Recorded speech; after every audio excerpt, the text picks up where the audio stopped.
Alright guys, we're back for another video and today we're gonna talk about Marvel. To be more specific, I'm gonna simply judge all of your unpopular opinions about the Marvel Cinematic Universe. So before we start, don't forget to like this video, to subscribe to the channel. Bon d'accord, j'arrête. Mais faut pas m'en vouloir, c'est stylé et j'ai toujours rêvé de dire subscribe en anglais. Du coup voilà, on continue la vidéo en français, ne vous inquiétez pas.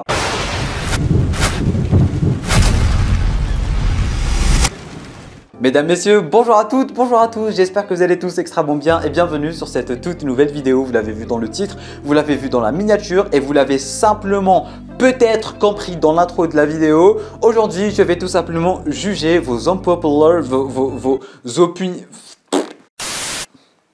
Je vais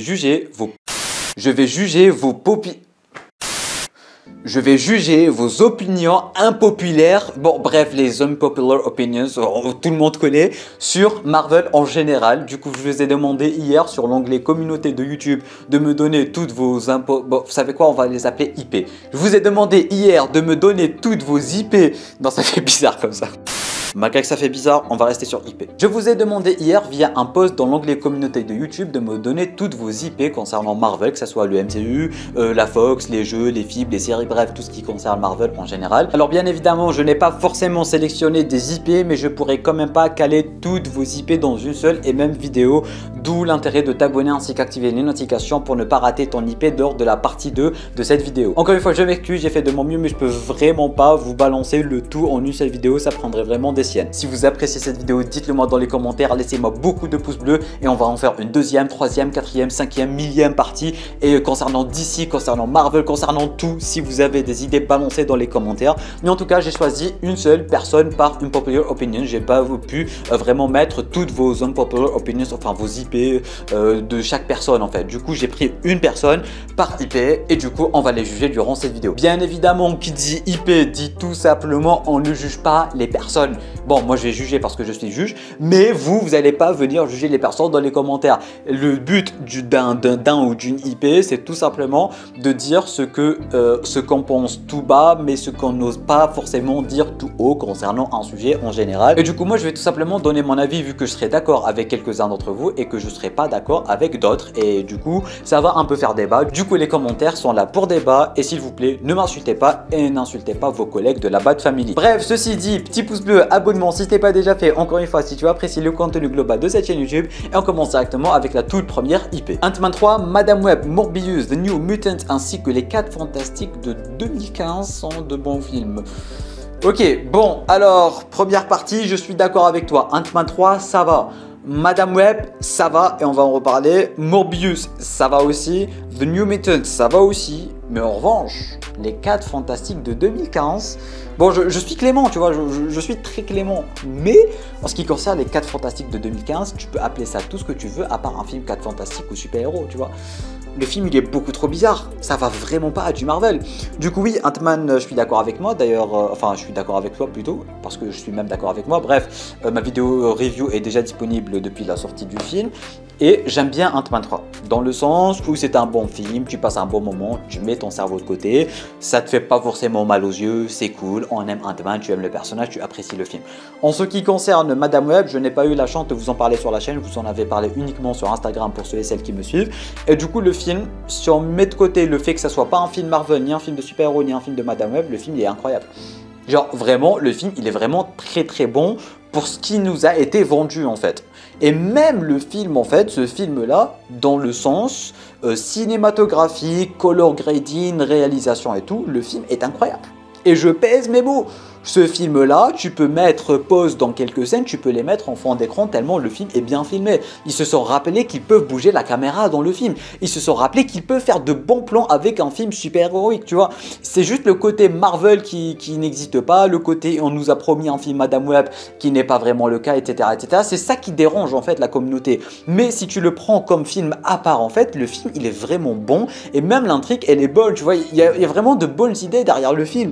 Mais c'est vrai que quand on on le prend en tant que film Marvel, MCU, enfin non pas MCU mais tu vois ce que je veux dire, Spider-Man Universe, machin, characters, mes fesses, bah là pour le coup c'est pas forcément un bon film. Même Madame Web, je suis d'accord avec toi. En ce qui concerne Morbius, c'est juste le film que tu regardes, tu te dis ouais j'ai passé un bon moment, il s'arrête là, tu vois. Morbius, je suis d'accord avec toi parce que voilà, tu vas pas forcément chercher midi à 14h et encore une fois c'est pas forcément un film Spider-Man. Et c'est pour ça que les films Sony maintenant je les regarde juste de quoi regarder un film, juste de quoi me changer les idées en fait. Et en ce qui concerne The New Mutants, personnellement je l'ai apprécié mais pas trop dans le sens où on nous avait promis un film d'horreur, X-Men, mutants entre guillemets, et finalement bah on a eu ça. Et du coup c'était pas forcément très flippant et tout, du coup le concept était vraiment bien, le côté maison hantée, enfin non pas maison hantée mais vous voyez ce que je veux dire, asile avec de mutants et tout, c'était vraiment très cool, j'ai vraiment apprécié le film.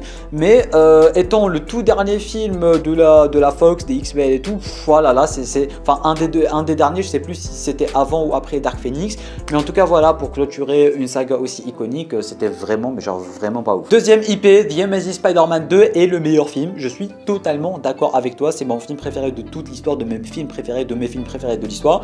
Donc voilà, oui, je suis d'accord avec toi, il n'y a pas de débat. Peut-être que dans les commentaires, il y en a qui vont venir débattre en mode non, c'est pas lui, non. Pour moi, c'est le meilleur film. Du coup, je peux pas juger une personne qui dit la même chose que moi. Tu vois, The Amazing Spider-Man 2, c'est à fond dans le sang. Troisième IP, et pour le coup, je suis en train de découvrir que apparemment les gens n'aiment pas les Gardiens de la Galaxie volume 2. Je croyais que les gens aimaient le film en fait, mais vu que c'est une IP, apparemment il y a des gens qui n'aiment pas le film, et du coup je pense pas forcément que ça soit une IP le fait que les Gardiens 2 soit un bon film, parce que je trouve que les Gardiens 1, 2 et 3 c'est littéralement les mêmes films. C'est littéralement les mêmes films, ils ont tous le même niveau dans mon cœur, ils ont tous le même niveau de réalisation, d'écriture, d'histoire, de tout. Les trois films des Gardiens sont incroyables, il n'y a rien à dire, les trois Gardiens de la Galaxie sont incroyables, et du coup je suis en train de découvrir qu'apparemment il y a des gens qui n'aiment pas les Gardiens de la Galaxie volume 2, franchement allez vous faire soigner s'il y en a qui n'aiment pas, parce que là, pour le coup tu me dis Thor 2, peut-être à la limite, mais les Gardiens 2, faut pas déconner les gars. IP suivant, Madame Web sous-côté, je suis d'accord, comme j'étais en train de dire, si on met de côté le fait que ça soit pas un film Madame Web, ni un film Spider-Man, ni rien du tout, bah c'est un bon film. Franchement, tu passes un bon moment, les acteurs sont vraiment très cool, la réalisation, le color grading, les musiques, il y avait vraiment de très bonnes idées derrière le film en fait. C'est juste qu'ils nous ont promis un truc tellement incroyable, Madame Web et les Spider-Woman qui voulaient protéger un Peter Parker pour qu'il naisse, pour que ça reste cohérent dans le multivers et tout, ça aurait été vraiment un pitch incroyable. Mais pour le coup, vu qu'ils ont tellement changé le pitch du film, ce n'est même plus devenu un film Marvel à proprement parler, du coup c'est pour ça que les gens n'aiment pas. Mais encore une fois, quand tu le prends pour ce qu'il est en fait, sans que tu connaisses les comics, sans que tu te casses la tête Marvel et compagnie, quand tu regardes le film dans son cadre, c'est vraiment un très bon film je trouve. Andrew Garfield est le meilleur acteur Spider-Man, Peter Parker, ceux qui disent Toby c'est de la nostalgie, niveau acting c'est le moins bon des trois. Alors je suis quasiment d'accord avec toi dans tout ce que tu viens de dire, à part le fait que c'est le moins bon des trois en termes d'acting. Dans le sens où je trouve les trois acteurs vraiment très convaincants en termes d'acting. Alors oui, Andrew c'est le meilleur Peter Parker et c'est le meilleur Spider-Man. Et surtout côté Spider-Man, c'est vraiment le Spider-Man iconique des comics, et tous ceux et celles qui disent que c'est Toby, je sais pas ce que vous avez dans les yeux, je sais pas si vous connaissez vraiment le personnage de Spider-Man ou pas, mais en tout cas comme tu viens de le dire dans ton commentaire, bah oui c'est exactement ça. Je trouve que les gens qui aiment Toby, c'est juste des gens qui sont noyés dans la nostalgie. Alors personnellement j'ai grandi avec Toby et ce film il est sorti l'année de ma naissance, pour vous dire le délire, et j'ai vraiment grandi avec, et c'est vraiment limite quand j'écoute la musique de Danny Elfman j'ai les larmes aux yeux. Mais objectivement parlant, Andrew Garfield c'est le meilleur Spider-Man. Alors oui, je dis pas que Toby c'est un mauvais Spider-Man ou quoi que ce soit, mais je dis bien que les gens qui préfèrent Toby à Andrew, objectivement parlant, parce que tu peux préférer Toby à Andrew, si vraiment tu préfères Toby à Andrew, personne va venir te dire pourquoi tu préfères Toby à Andrew, mais s'il y en a qui vont te dire objectivement c'est le meilleur Spider-Man, c'est la nostalgie qui parle. C'est un peu les gens qui disent que le combat Goku contre Freezer c'est le meilleur combat de tout Dragon Ball. Ça se voit que ces gens là, ils ont plus jamais regardé ce combat depuis 1900 quelque chose en fait. Parce que, croyez-moi, si tu refais le combat Goku contre Freezer, tu vas même pas pouvoir le regarder, ça va te faire mal aux yeux. Et je pèse mes mots en étant un des plus grands fans de Dragon Ball.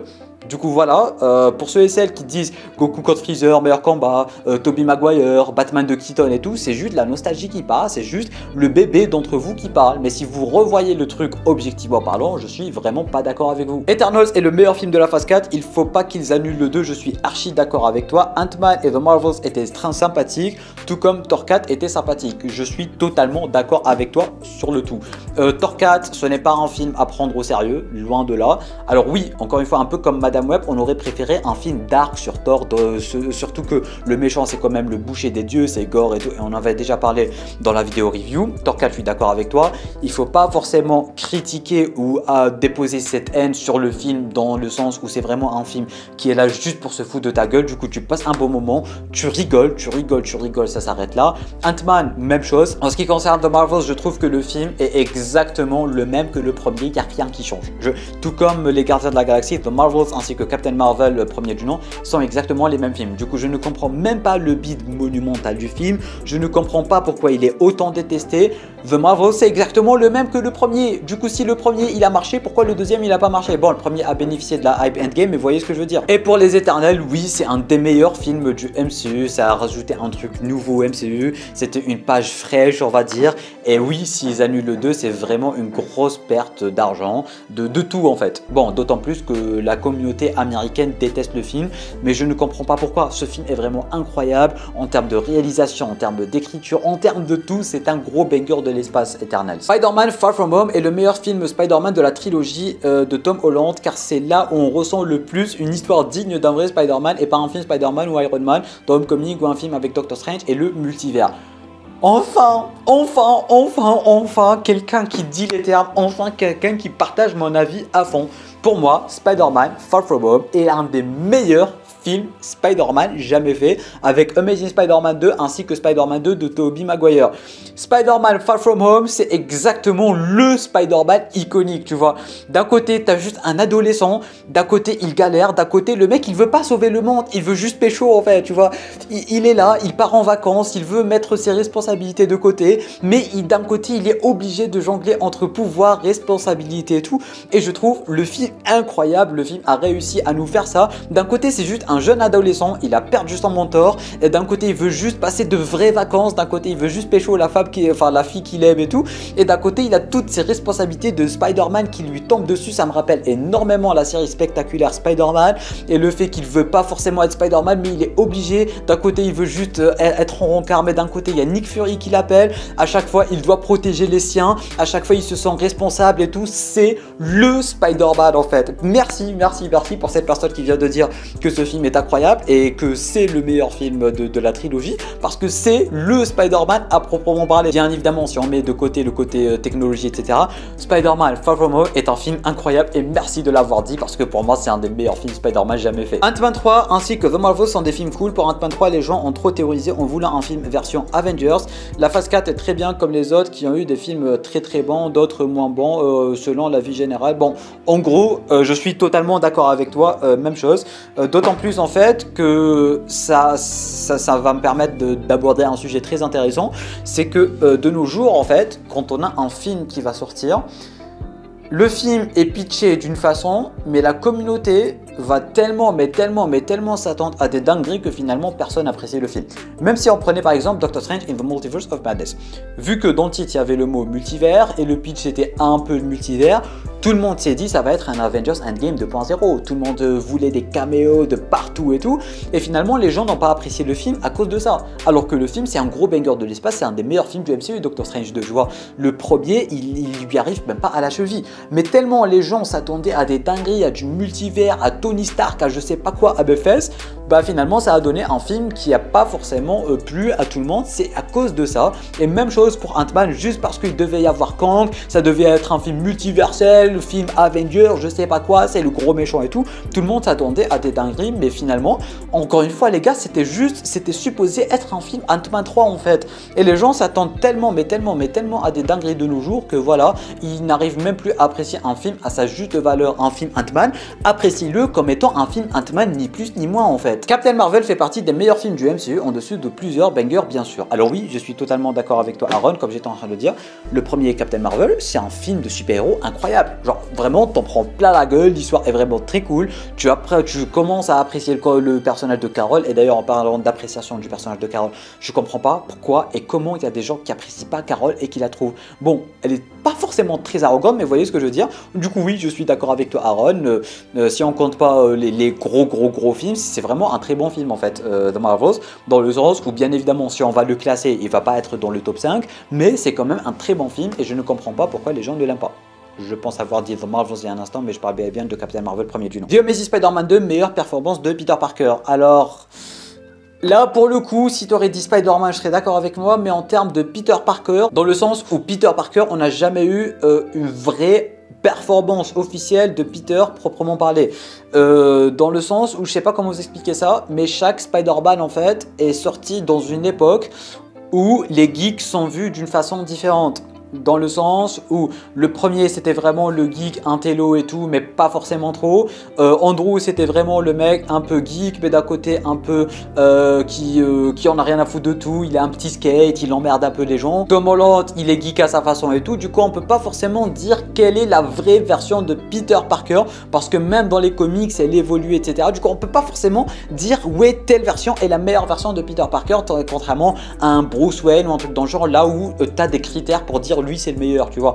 Spider-Man, chaque génération on va dire a ses propres critères de geek et d'intello de Peter Parker en général. Je sais pas comment vous expliquer ça. Alors voilà mesdames et messieurs, on va s'arrêter là pour aujourd'hui. Bien évidemment je laisse le reste de vos IP pour la deuxième partie, d'où l'intérêt de t'abonner ainsi qu'activer les notifications pour ne pas rater ton non-popular opinion tout simplement. Merci à tous ceux et celles qui ont regardé cette vidéo jusqu'à la fin. Je m'excuse si j'ai pas pu caler toutes les IP dans une seule et même vidéo, ça prendrait vraiment une très longue vidéo et personne ne voudrait tout simplement regarder une vidéo de 2 heures. Là on va tout simplement juger des IP.